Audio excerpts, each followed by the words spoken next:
On both sides. Gentlemen, we went over the rules in the dressing room. I want to caution you right now to keep this fight clean at all times, protect yourself at all times, and what I say you must obey. Good luck, HaveFunOTI. Touch 'em up.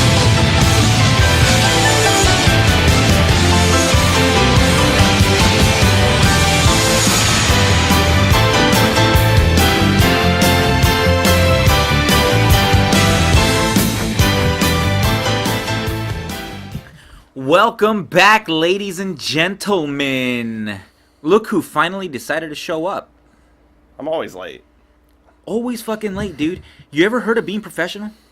I'm fashionably late. Dear Lord, it's like you're always the late guy.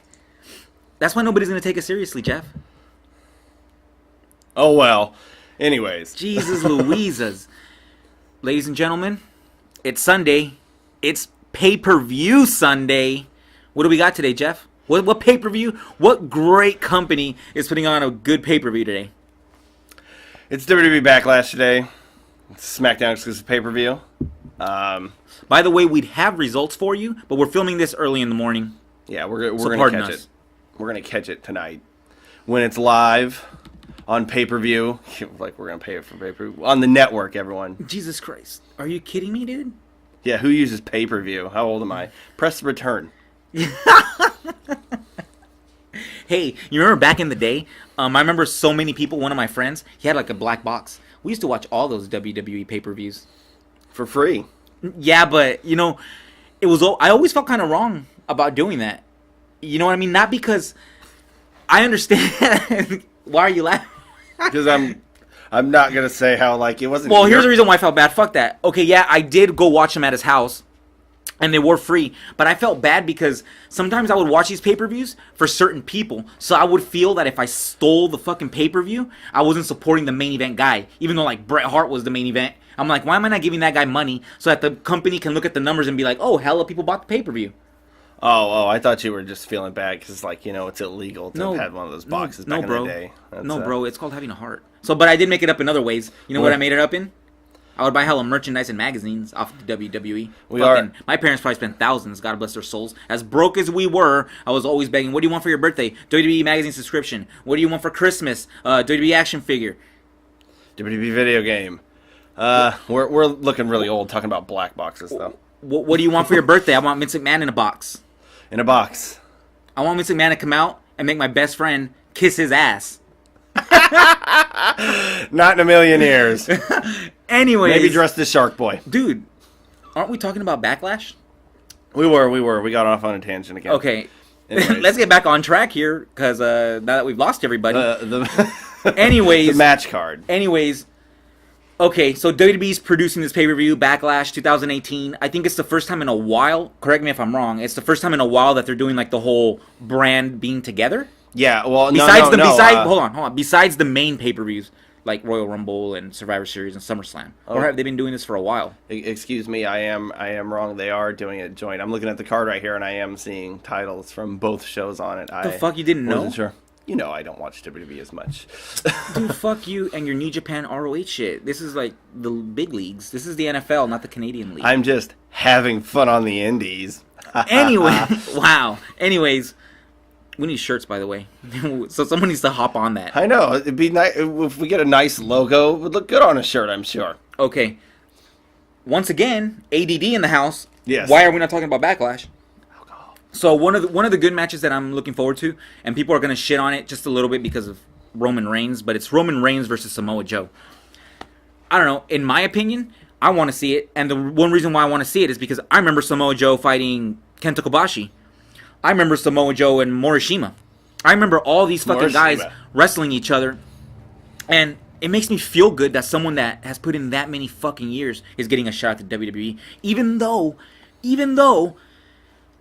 the fans don't seem to like back Reigns or even Samoa Joe that much. Yeah, you'll be surprised. I actually do like Joe and Reigns together. Like they work well together actually. And I'm not a fan of Roman Reigns, you know that. But I love Samoa Joe. But I actually do enjoy watching them. And I know a lot of people aren't fans of Roman Reigns, and they have the right to not be fans of Roman Reigns because that's what professional wrestling on the WWE are. That gives you could hate who you want, you could like who you want. However, Roman Reigns, you might not like his mic work, you might not like his character, you might not like the way he really can't even cut a shoot promo from the heart. However, he can wrestle, dude. I think he can wrestle. He does. He's got all of it, but it's still just kind of in a bland package is what it comes across as. It's really nothing really to get behind, I think is how the people feel. Bland, why? Because he doesn't do his finisher 4 times at the beginning of the match and have the guy kick out? My honestly biggest thing is that he's still wearing the same stuff he was wearing in the Shield. It's the same stuff. He hasn't changed. Like, if he took off the plate carrier or whatever he's wearing on top, I think I actually might take him a little bit more seriously. I actually might. Really, one of the only complaints I have about him. He's bland on the mic, but he can work the mic, but there's no emotion behind it. That's really the only other thing. I understand. I understand the negatives people don't like, but I feel if you just look at him as a wrestler in the ring, I feel he's good. Yeah. And I actually feel bad for the guy because, what the fuck's he supposed to do? He can only do so fucking much. Yeah, he's got the weight of the company on his shoulders. Pretty much. And he still can't pull it together for the fans. Anyways, moving on. We're not going to go through the whole fucking card, Jeff. No, we're going to go through the matches that intrigue us. The big things. We've got Charlotte and Carmella for the SmackDown Women's Championship. That's going to be a good match. Yes. Then we got the Raw Women's Championship. Nia and Alexa Bliss. Damn, do you see the difference between the SmackDown Women's match and the Raw Women's match? Nia Jax and Alexa Bliss. Alexa Bliss has come a long way. But she's no fucking, Megumi Kudo. None of the women we just talked about are a Megumi Kudo, though. You know what I'm saying? And if you don't know who that is, look that up. Megumi Kudo. And Nia Jax is... God bless her heart. You could tell she tries. Her heart's in it, but why is everything she does not impactful? I know we talked about this on the last podcast, but it just is what it is. And look at the SmackDown Women's match. Carmella and Charlotte Flair. Well, shit. Straight up wrestlers. Well, Carmella's no spring chicken, but... I don't know. In my opinion, when I look at those two women's matches, I see the Raw Women's Championship being the entertainment and the SmackDown Women's Championship being the wrestling. I actually feel like they should have had Alexa versus Charlotte, but they're not on the same brand. And then I'd pay Carmella and Nia. Alexa and Charlotte would be good. I know it's happened before in the past, but how far they've come now would be really good. I'd pay a goddamn ticket to see that. Mm-hmm. Okay, and moving on, Intercontinental Championship, Seth Rollins versus The Miz. I go for... God damn it, dude. I like The Miz's work, but I like hating him. And you know what? I'm going for fucking Seth Rollins. You know why I'm going for Seth Rollins? Because Seth Rollins used to be Tyler Black. I saw Seth Rollins carry Ring of Honor on his goddamn shoulders when Ring of Honor was going through one of its darkest periods. I like Tyler Black, so I'm going for Seth Rollins in that versus Miz. I'm gonna shock you again and say I actually hope The Miz wins. I think he'll be 9-time Intercontinental Champion at that point, tying Jericho. Yeah, well, it is what it is. Moving on. Moving on. Excuse me? We're not moving on yet. Holy shit. My favorite, by far, my favorite wrestler in the WWE, quite frankly, and I'm being serious, and people around me don't take me seriously. I do. My current, not retired, favorite wrestler in the world right now, in all of professional wrestling, which includes New Japan, everything, it's Randy Orton. It's fucking Randy Orton, because he can do it all. And he's been doing it all consistently for goddamn years. He's done it all. Anyways, he's fighting Jeff Hardy, wrestling Jeff Hardy, for the United States Championship.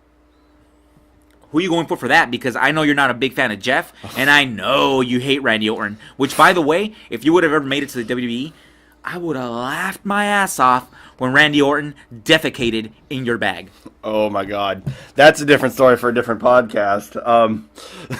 I'm just going to go with my pick here because I'm a logical man and not an idiot. Randy Orton's going to win. I mean, Randy Orton wins everything. Okay, but Jeff is getting the biggest push ever right now. You think? Oh, man, that's a good one. Is Jeff going to step on Randy to get this push? Is this 2009 again? This is 2009 again, isn't it? The title's just the mid-card one this time. Hey, is this 2009? Whatever, dude. sorry, this part doesn't look like fucking every other indie show, aka New Japan Ring of Honor. You know, at least they have an entranceway. Wow. We'll talk about that at a later date. Anyways, moving on to the next one, Daniel Bryan and Big Cass. I'm not excited about that, and I love Daniel Bryan. He's probably my favorite wrestler of all time, but I don't even want to see that. You know why I think they did this? Because it's kind of like in combat sports. Sometimes in boxing and MMA, when a guy comes back from injury, they'll put him up against like a very low level guy so that he can look good, right? So what I think this is Daniel Bryan's first.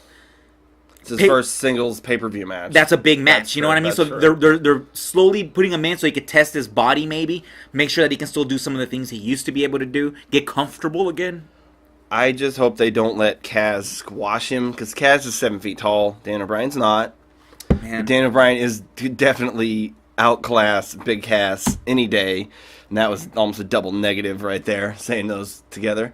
But I'm not really looking forward to that, because I'm afraid we're going to get an 18-second Sheamus match. I'm afraid. I don't think they will, but, you know, it's in the back of my mind. Yeah, dear God, I hope not. Moving on from that negative fucking... Thanks for the negative vibe, Jeff. Yeah, I just killed the vibe. I'm sad. I'm sad now. Give me a razor blade. Damn. Anyways, this next one, it's two giant men versus two veterans of the game. I'm talking veterans of the game. Braun Strowman and Bobby Lashley versus Kevin Owens and Sami Zayn. That is interesting.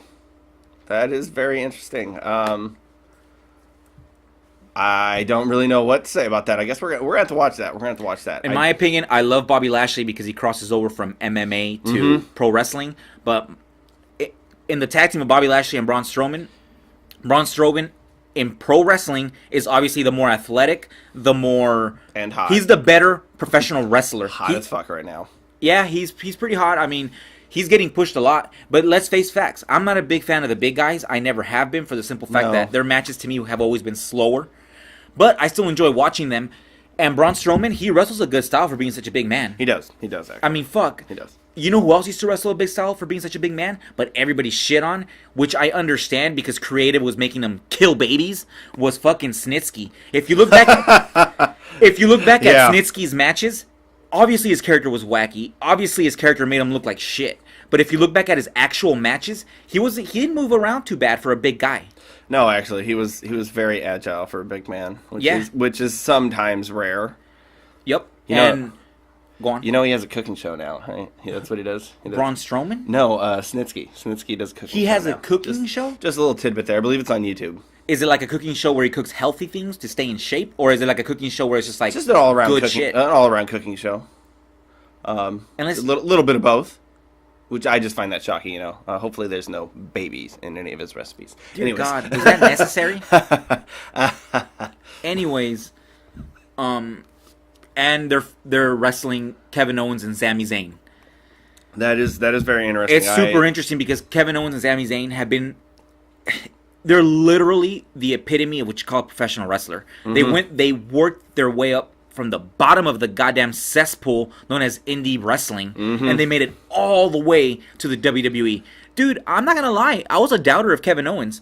Even as he was main eventing Ring of Honor shows, pouring Drano down Colt Cabana's mouth. That was Homicide. That was Homicide, huh? Yeah. Wow. Well, maybe he did it. I haven't seen all of. I haven't seen all of Ring of Honor. Anyways, even when Kevin Owens and Sami Zayn were having those crazy feuds in fucking Ring of Honor against each other, and Kevin Owens was main eventing, and Kevin Owens was one of their main guys.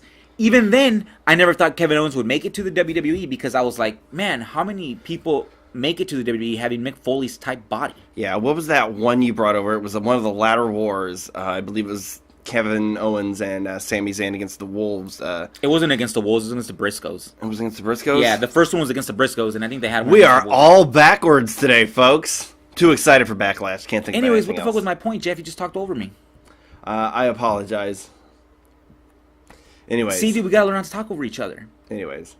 Okay, well, anyways, even when Kevin Owens was in Ring of Honor main eventing and all over the world main eventing, I never thought he would make it to WWE because, one, they never really tended to get people that looked like that body shape. No, yeah, he's not their body type. One, it's the body shape. Two, goddamn, how many WWE wrestlers get away with wearing a fucking t-shirt and shorts to the ring? Basketball shorts. Not just basketball shorts. Like, bro, are you going into a wrestling match or the fucking gym? Yeah, I would never have thought in a million years that Kevin Owens would be Universal Champion at all. But more power to him. I do feel like there's a Vader-esque quality to him nowadays. Fuck, all I know Nowadays. is ever since Kevin Owens started gaining steam, he hits hard. Mm-hmm. He's a guy you don't want to fuck with. It's what it looks like. He always has. Remember those Super Dragon matches you showed me? Oh, dear God. Back when he was probably all of 19 years old. Those Super Dragon Kevin Owens matches? And Dear PWG. Lord. Those were fucking brutal. I'm so happy I did not fucking pursue this shit. I would have failed miserably. I'm so Worse happy than you I never did had now. to fight Super Dragon. And let's see. What else is there? I think that's it. Of the stuff we want to talk about, right, when it comes to Backlash. There's AJ and Nakamura 3. Oh, which that's I'm excited right. about. We'll be watching. Definitely. Oh my God. Okay, there you go, ladies and gentlemen. A match that we're fucking excited We've about. been excited for the last 3 pay-per-views in a row with it. The WWE Championship, no disqualification match, AJ Styles versus Shinsuke Nakamura. Dude, 5-star match? Well, maybe not 5-star match, but guaranteed it's probably going to steal the match, show. yeah, match It's of going the to night. steal the show. No disqualification too added. I can't even imagine. And I apologize I said 5-star match. You know why? Because for these days, it seems like 5-star matches are just fucking flung around like nothing. Mm-hmm. Everybody gets a 5-star match. Hey, wait a minute. You did a driver on the ground, 5-star match. You did 50 flips. That meant nothing because you didn't do a single goddamn move leading up to that. Or you get a 5-star match. Well, that that's shit, only a 4-star. I'm sorry, but I don't take those 5-star rankings by who the fuck does these things? Or is it fucking Meltzer? Every Smart Mark's favorite man, Dave Who's Meltzer. the main guy that does this bullshit? It's Meltzer. Meltzer. Huh? Meltzer Yeah. does ratings, and that's what everybody goes by. Hey, guess what? I don't give a fuck what Meltzer thinks is a 5-star match or not. Who the fuck said Meltzer knows what the fuck he's talking about? I didn't have. Oh, he's been in the wrestling business for fucking years, right? He's always been a great fucking journalist, whatnot. Hey, whatever. When's the last time you had a fucking wrestling match? So it makes me fucking sick when I see all these fans that take his word as fucking gospel. Yeah. Hey, buddy, you want real information about the wrestling business? How about you talk to a goddamn wrestler and stop hanging off Dave Meltzer's nuts? You got the Young Bucks doing fucking shows dedicated to him. Moves dedicated to him. The Meltzer Finisher. driver. Yeah, that makes me fucking sick. Yeah. Have a little bit of class. I don't. And that's why WWE will never. Dude, see, now I'm coming off as a hater. Well, I just But I'm wanna sorry, say I'm coming off as a hater, and it pisses me off because everybody takes Dave Meltzer's opinion very, very, very fucking seriously. And I think he's a very knowledgeable man, Yes. very ambitious person, very creative person, and what he has done for the wrestling business in terms of popularity, because obviously, since he's been doing it for so long, all the shit he's written, all the shit he's talked about, it does matter because he's been around it for a long time and has given professional wrestling exposure. But he's not the be-all, end-all. So here, I'll end it on this. So how about we stop giving 5-star matches to every fucking Johnny-come-lately you see, and how about we start fucking thinking for ourselves and just thinking that Dave Scherer knows it all? the meme goes that if it didn't happen in Japan, it doesn't get 5 stars. But I don't need Dave Meltzer to tell me if a match was 5 stars or not. I know if it is. I agree most of the time with him, but it's not going to define if a match is great or not to me. I've seen plenty of matches that he probably gave no stars or didn't even watch that I thought were 5-star matches. See, And great, you know? now you're being too fucking hater. Well, I mean, I'm not. What do you trying mean- what do you mean I'm you- not even trying to hate. I'm saying that I agree with him and everything. Okay, I but mean, you really don't think he watched some of these matches? I guarantee you that guy watches most of the matches that he rates. No, I'm not saying that. It that just straight up came out of your mouth. that I've seen matches. Wow, look at he that. may Jeff haven't. just dropped all his beer all All over of the his desk. beer. We're not drinking while we do this Wow. podcast. That's unprofessional. First of all, it's hilarious, It was ladies only and like- gentlemen. He dropped... It was only like a quarter. Okay, he dropped a quarter of his beer all over the fucking Have Fun on the Indie notes, all over these Just my markers, notes. all over these markers. Good job, Jeff. The fucking desk is full of beer. Now the studio's gonna smell like beer. Anyways, moving on. AJ Styles, Shinsuke Nakamura. I want AJ Styles to win. Who do you want to win? I want AJ to win again. Who do I you want think's gonna AJ. win? Okay, so AJ. I know AJ's gonna win. Okay. Nakamura's not gonna win it again right now. I feel the Nakamura's same. building up to being a better heel. Like I'd say maybe SummerSlam. Nakamura might win by SummerSlam. I feel the same. I don't know if Nakamura. Yeah, I guess I can see him winning the belt. He's gonna win it at least once. He's going to. All right, well, joining the only like 4 other people that have been IWGP champion and WWE champion. So, well, my friends, that's Backlash. But if you want to stick to the WWE a little bit more, because I got some news. Yeah. I was reading on PW Insider. Right, I was browsing. I was being fat, and usual. I was being fat. Oh, not the fat part. Like usual, we're on PW Insider. I was being fat. I was being fat, and I was eating fucking Hawaiian barbecue. Right? God, it was delicious. Delicious. And I was going on PW Insider, and I saw Mike Johnson. He posted an article, and it was like Jason Jordan WWE update. Jason Jordan won't be at Backlash according to this guy, but he's gonna be back tomorrow on Raw. And apparently, dude, I had not been caught up. He went neck surgery on February 5th. Yeah. That's a big fucking deal, man. Yeah, it was life-threatening. Well, not career-threatening, actually. Yeah, I very can see that. big, and he's only like 29. Dude, not only is he 29, it's like the guy wrestles like Kurt Angle.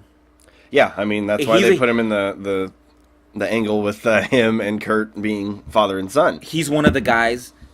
Jeff, can you stop picking stuff up and putting it down and making all this noise so that it doesn't come out on the mic? Anyways, that guy's a really good wrestler. He's one of the guys that gives the WWE credibility, because you know how WWE has a lot of, like, they'll have entertainers, but they'll also have the athletes. Yeah. He's one of those guys that it's like, dude, I would be so proud to have him representing my company. Mm-hmm.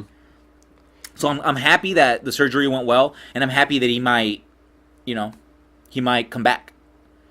Yeah, I hope he does too. It's way too young to have a career end like that. Like, here's a fucking a WWE mixed with New Japan one.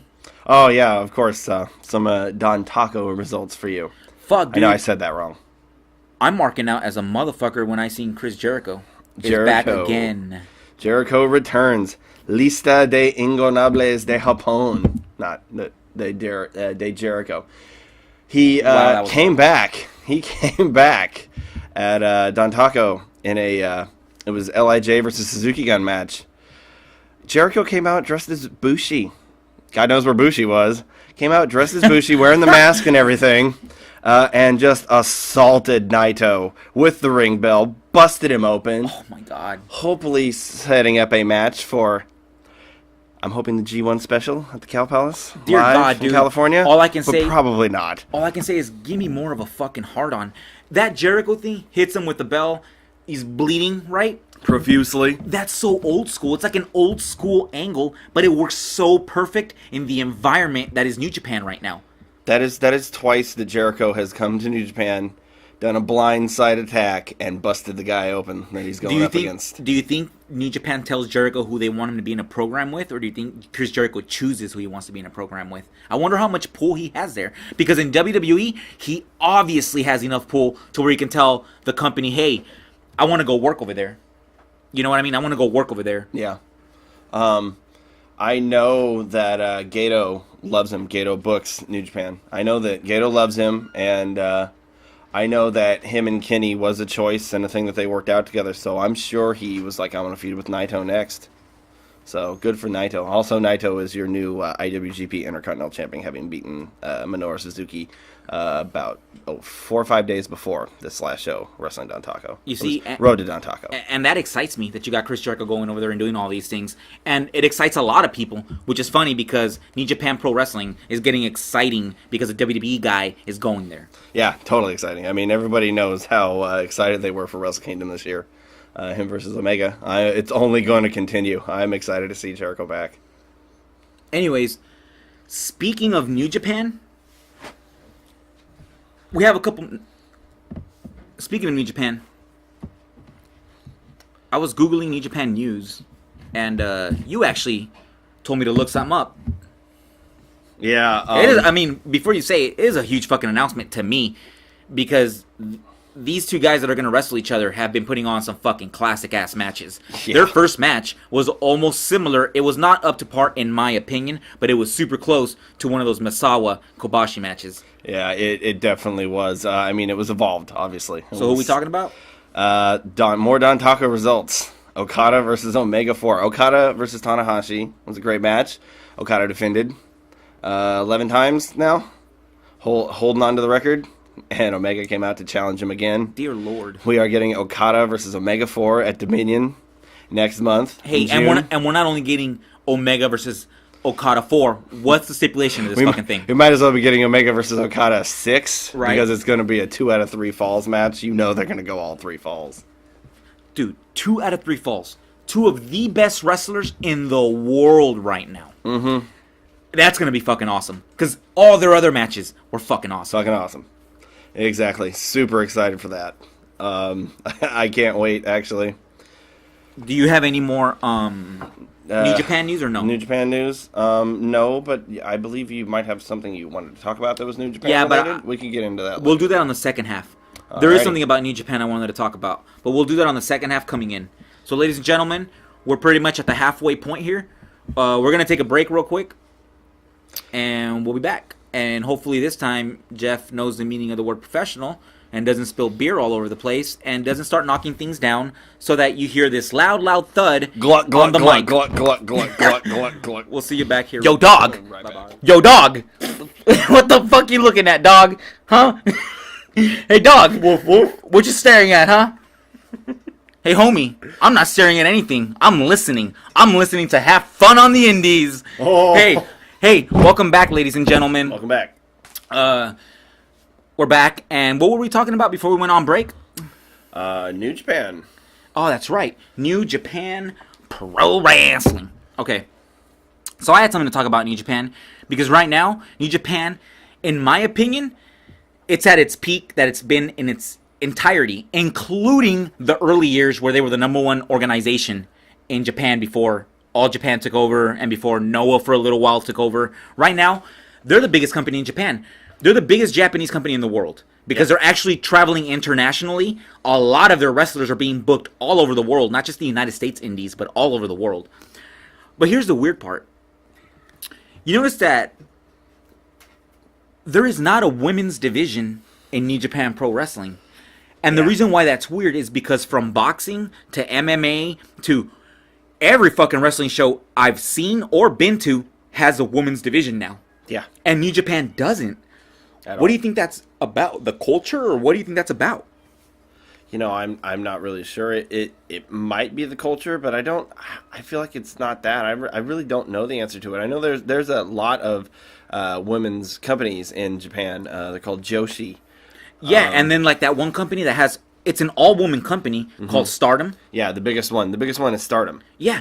So, you know, I want to say that there is room for women in New Japan Pro Wrestling. Yeah. But so when you see companies like Stardom, right? Or companies like Shimmer here in the United States. Yeah. You look at the talent and you're like, okay, there's some women there that can fucking really wrestle. They're fucking asses off. Yeah. There's some women in those companies that are legit pro wrestlers. But how many people are going to these shows? I usually see them running like Cork and Hall and everything. So that's like about Really? 2,000. That's usually about 2,000 people. I mean, that's And that's the what they biggest draw. one. They draw like 2,000 people because that's not bad for, I usually- for a company I that's not. usually do That's see not them. bad for a company that's not, you know, big time. No, not bad at all. But then Stardom is the biggest one in Japan, I believe. You know what I think? I think New Japan will eventually come to. I think that they will too. And the reason why I think they'll come to is because it's happening in the rest of the world. And if it's happening in the rest of the world, New Japan's going to want to take heed because popular things equal ticket sales, which equals money, which equals a bigger gate, which equals more money. Which you know what I'm is saying? is the goal of any company, anywhere, in any sort of business. I mean, for God's sakes, the WWE hired probably one of the most famous women in our lifetimes, Ronda Rousey.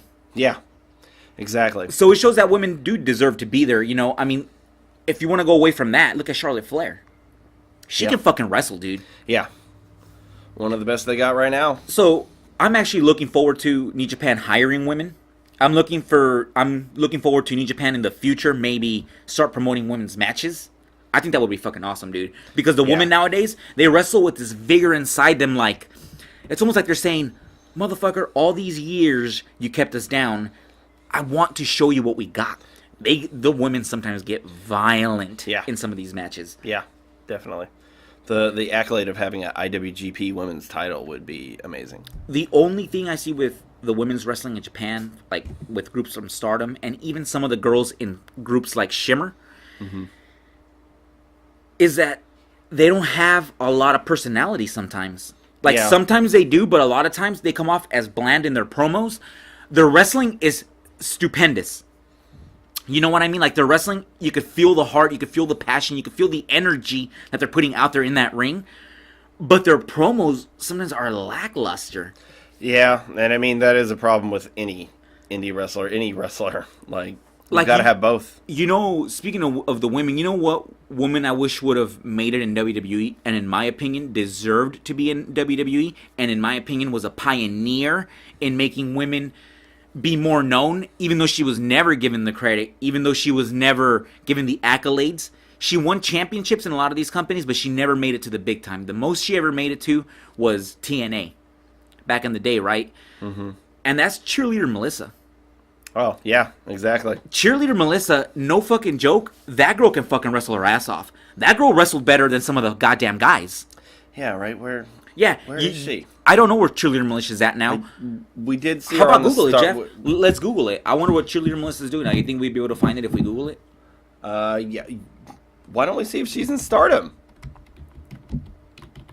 You think? I mean, Stardom she's would always be a good worked. start. She's always worked at the top of the card of all the big women's promotions. You know that, right? Stardom is the biggest women's promotion in the world right now, Joshi or not. More than Shimmer. Shimmer is America's, but I mean, it's all eyes on Japan right now, isn't it? I wonder what draws more because Shimmer doesn't run arenas. They I really run do. halls. Yeah, I really do. I know Stardom does Corkin, and Corkin is 2,000 people. Usually sold out every time. But usually sold out every time for fucking... Any show. No, not any show. That's a lie. Women, deathmatch, See, okay, so... All Japan, All right, fucking rewind. So Wrestle One. Okay, you're telling me though that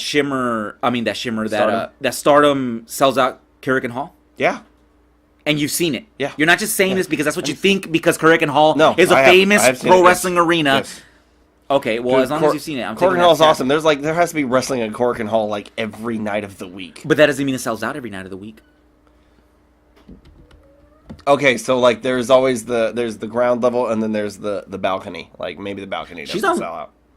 Is she on Lucha Underground? Has I think she she been on wrestled on Lucha Underground, but I don't know What if is she's this? on Lucha Underground. Cheerleader Melissa, by the way. No, I know. We're still talking about Shirley and Melissa.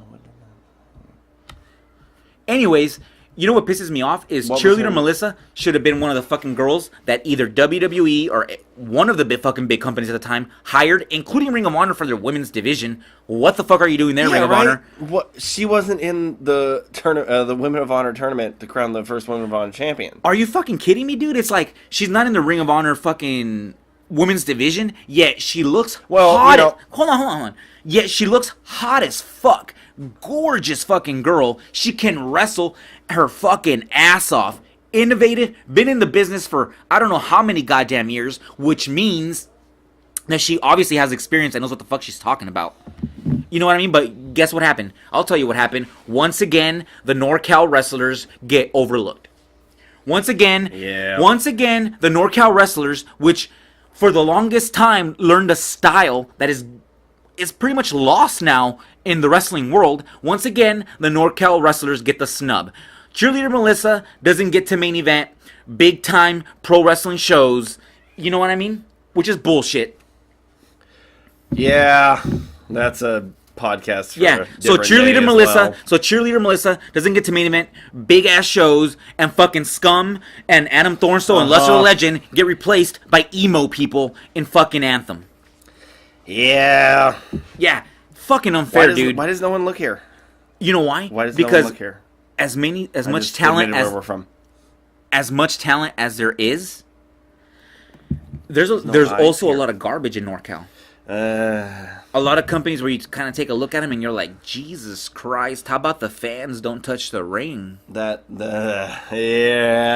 topic alone we could go on for an hour for. I'm sure. Jesus Christ! Just because the wrestler finished his match doesn't mean he gets to go out there and kick it with the fans like he's a normal, casual dude. He's supposed to have a little bit of mysticism to him. I'm not sure the whole locker room should just be hanging out next to the ring and just walk up. Yeah, it's fucking weird. But anyways, I feel bad that Cheerleader Melissa's way more...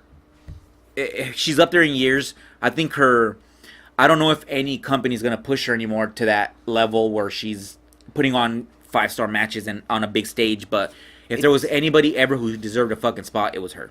It's never too late. It's never too late. It's never too late. But I mean, God damn 50-something might be too late if you're...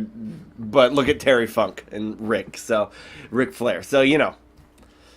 Very, very good point, though. Yeah, well, anyways, I'm sure that when Japan starts deciding to mix the guys with the girls and have women's matches on their big stage, I'm pretty sure that they're gonna rock it. It's coming soon. New Japan. If New Japan doesn't, I would be surprised. It's behind the times.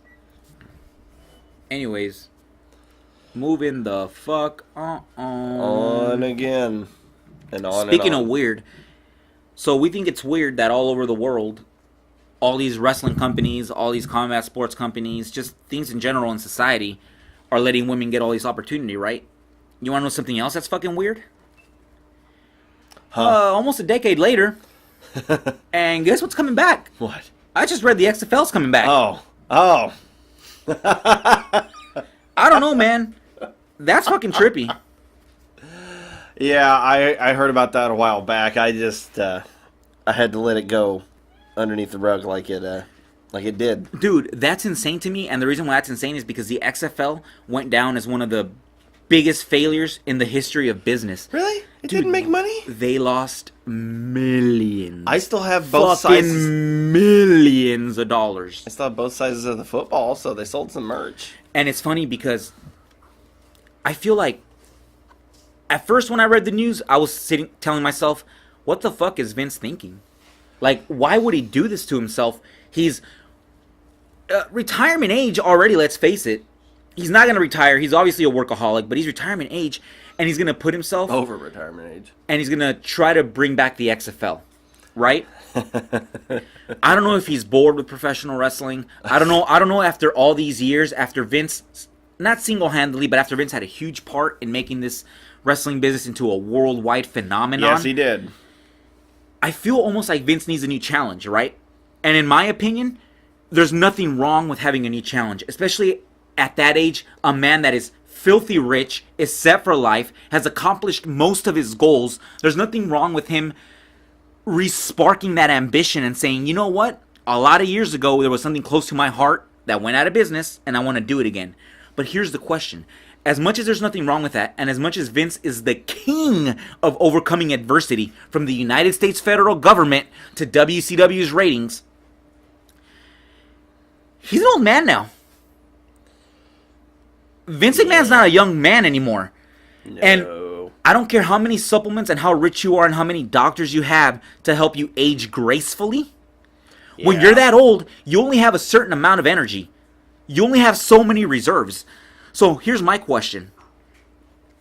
Does Vince McMahon, at the age that he is, does he have the energy to overcome the obstacles and the hurdles that are going to be very, very similar as to the problems he had when he was trying to bring the WWE to a national level? He's trying to bring a football league to a national level the same way he brought up the WWE to a national level. To bring the WWE to the level that it is now, it took years. And not only did it take years, more importantly, it took sacrifice. And it takes a piece of a person when you invest that much into something. At the age he is now, does he have that energy to overcome all these obstacles? Does he have the energy for TV networks to say, we don't want your product, so he has to scramble and find something else to put it on? Does he have that kind of energy? I don't know, Jeff. Yeah. Vince will always be a badass to me. I love Vince McMahon. You're actually my favorite wrestler. He's an old man now. I don't know if he has the energy to overcome all these things, all these pressures that come with trying to build a business from the ground up the way he built the WWE from the ground up. When he started building the WWE, he was a young man. He had all the piss and vinegar of, a young man.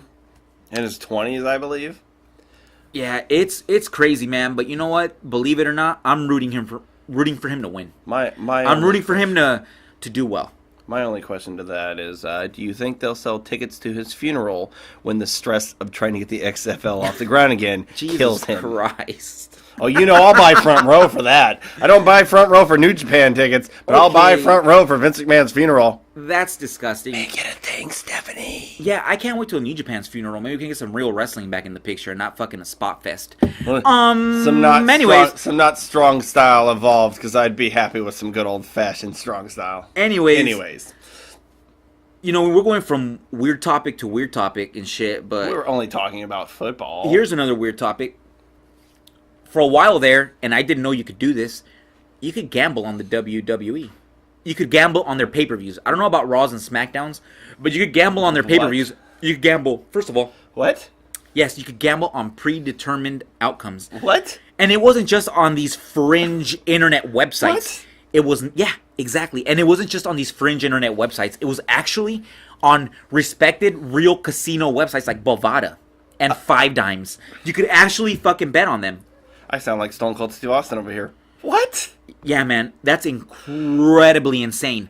So, here's what I thought. When I read that, I was like, wait a minute. I gamble on MMA and boxing all the time. And are successful sometimes. Yeah. Oh, I've been successful, but also, I've obviously lost a lot of money. But it's fun, and gotta spend I like money it. to make money. However, so I told myself, I go, you know what I'm going to do for the show, Jeff? Because I'm a caring fucking man, and I love this show, and I love our fans. Mm-hmm. I told myself, I'm going to start gambling on these pay-per-views. Make it a little bit fun for the audience. We'll put a couple bets. They can follow us on the internet and see how much we put down and see what the odds are and see what our picks are. Maybe they can gamble along with us. So, I went on Bovada. I went on Five Dimes. All these credible sites that I won't be scared of putting my credit card number in. Yeah. And they're not offering that service. So I told myself, what the hell? Why not? And I came up on this article by Doric Sam that explains some of the findings that Dave Scherer came up with when investigating this whole WWE gambling thing.